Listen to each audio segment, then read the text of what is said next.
If my plan for this video went right, it's the beginning of November, meaning the nominees for the 2024 Game Awards will be unveiled soon.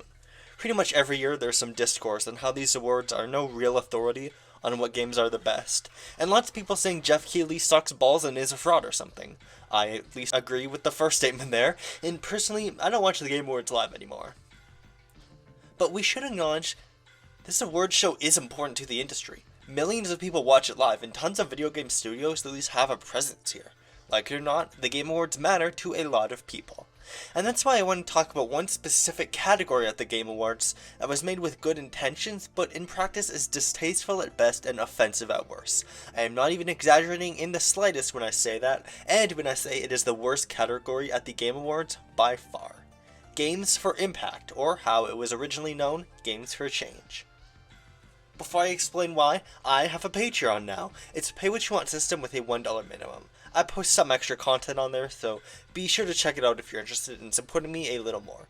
I'm also trying to get to at least 1,000 subscribers by the end of 2025, so if you can help me out with that, I'd appreciate it. Games for Impact started in the very first Game Awards ceremony.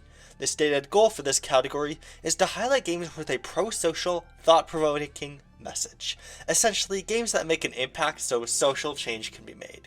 That sounds very, very vague, yes, but look, basically all the categories in this entire show are Best Game Direction. Everything's really vague at the Game Awards. What you really need to understand looking at this category's history is that they're usually games about deeply personal stories related to social causes. Let's look at the 2023 Games for Impact Award, for example. The winner, Chia, is upfront about representing Polynesian culture, a minority in the games industry. Venba is a personal story about Indian immigrants to Canada. A Space for the Unbound is about the experience of living in Indonesia in the 1990s.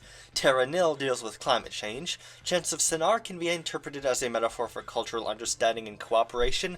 And then finally there's Goodbye Volcano High, a story with a visibly queer main character, and the reason I never want to see a humanoid version of a pterodactyl ever again.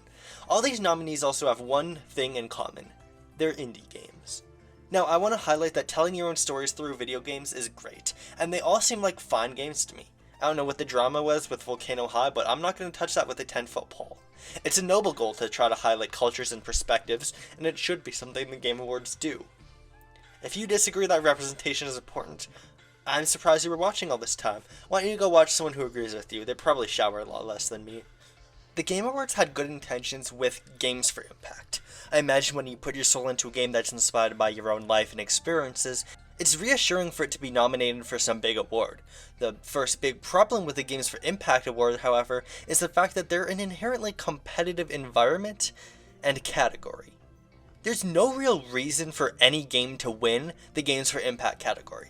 The best game recognizes the best game. The best fighting game recognizes the best fighting game. Best art direction recognizes the best art direction, etc., etc. Games for Impact, the best game for impact. The Game Awards have never presented something a game has to be the best at for it to win this category. These games are forced into competition with each other and this award, and there's no reason any of them win. So really, you have a bunch of games that are in this category because of their social messaging, cultural representation, and personal stories. A game winning over another game gives off a message that one personal story is better than another one, or at least more presentable. They're saying, sorry, your game about the Iranian Revolution isn't as good as this game about cancer, because better impact. This category is so poorly defined there's no win condition. And even if that wasn't true, it feels gross to make this its own award category in the first place. Measuring the social impact of games in this way, even if it's subjective, goes counter to the point of highlighting social impact in the first place. What message is this category truly getting across when it's communicating that one social cause is more impactful than another without any reason?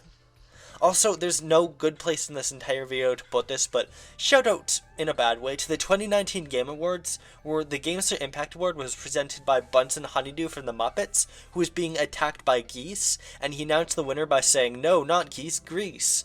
Which, maybe you could do that for literally any other category? Now, you might be thinking that the point of this award isn't to say which causes are better, but which games that fit the category are the better games, or at least which ones communicate their message the best. Yeah, that's probably what they're aiming for, but still, it's really undefined. They never actually said that, and so the issue remains.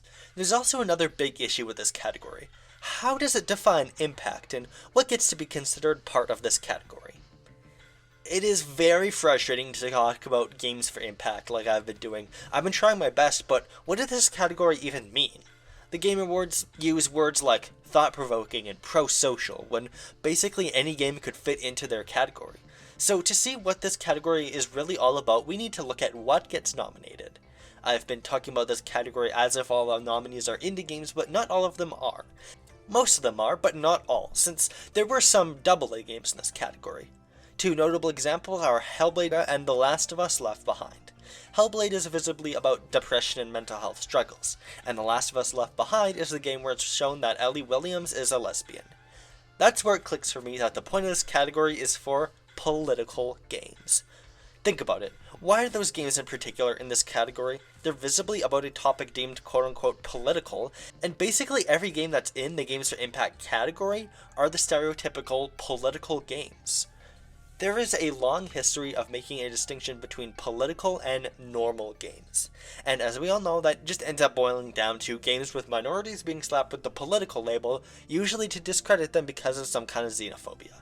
So what kind of message does it send to make such a distinction between what are essentially games with politics and games without politics at the awards show? Remember, if something is nominated for Games for Impact, it's very unlikely it'll be nominated for anything else.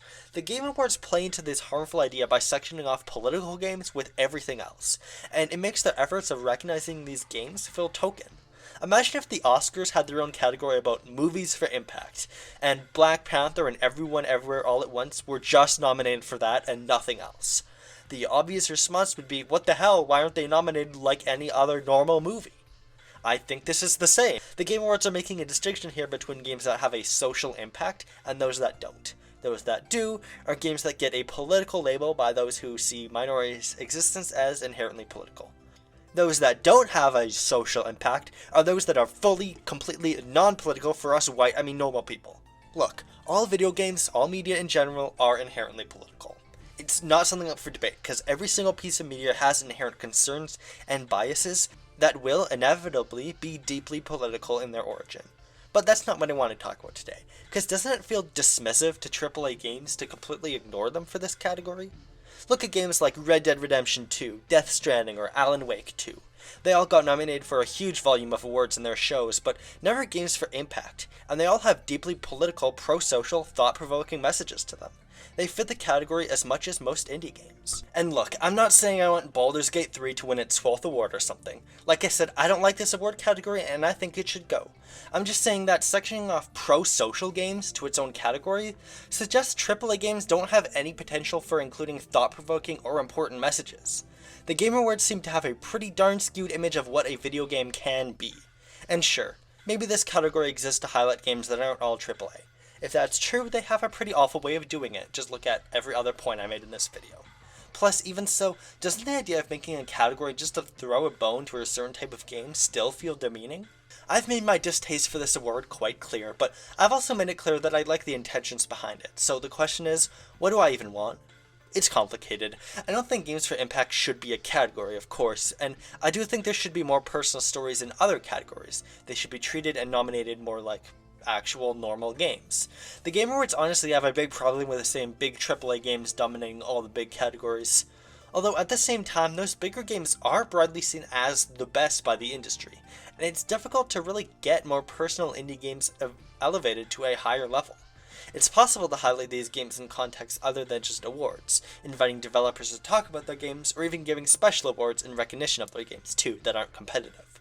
But then that can run the risk of them feeling like a token effort. And still, the Game Awards already runs the risk of running way too long, so there might be backlash against something that feels like padding, and look, this is a complicated situation.